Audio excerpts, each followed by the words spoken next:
You see, I have always said this, particularly to religious leaders and our elder statesmen. I'm not against comments about government.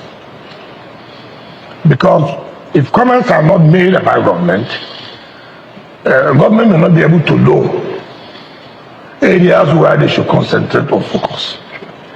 Therefore, government is available to receive comments. But when comments made by a particular section consistently, government becomes, or not even government, even individuals become very careful. If you're a religious leader and it is perceived or seen you are taking a side which is very clear, it becomes difficult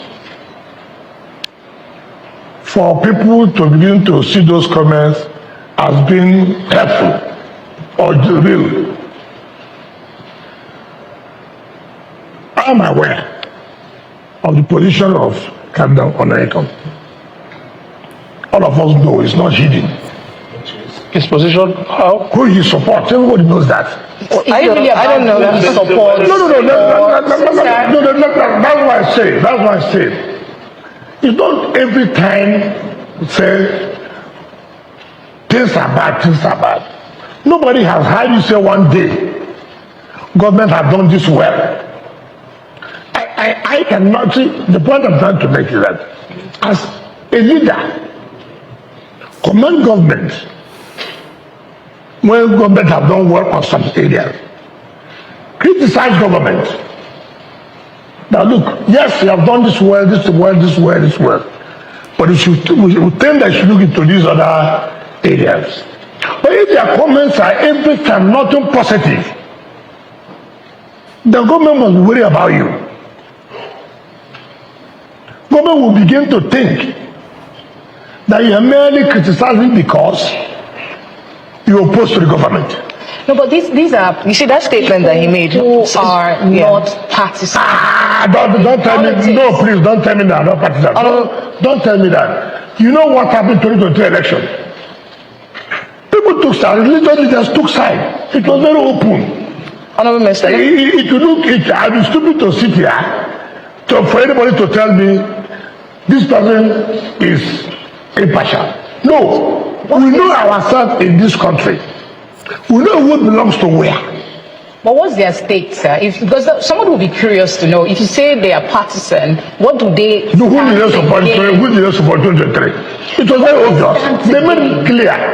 Well, Honorable Minister, but what I'm saying, there's nothing wrong in that. But the point I'm saying that you cannot be seen consistently in holding just one view about the government. Let me create That's the point I'm trying to make. Let me make some context as to the position of Mr. President came very clearly in that statement that he made. In politics, all is fair. Is that true? If that is what politics is, that in politics everything can be done, provided you win election. Well, clearly that's not correct. That is not correct. If that is what was said, then it is certainly not correct. That is not.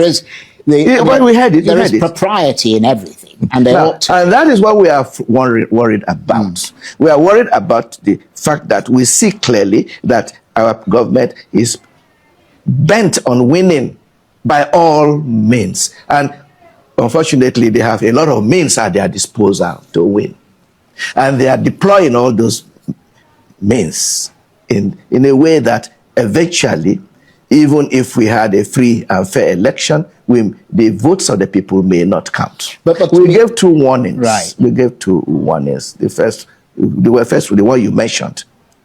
I'm trying to remember now. But the second one is that if we do not rearrange our election system to make sure the elections are really free, fair, and credible, it can lead to difficulties. Right. I mean, you talked about the dominance of a one-party state. Okay, yes. And then we want that the country doesn't gain anything by a one-party state in a so-called democracy. There's nothing of course, we are not expecting Mr. President to help the opposition to defeat him. No.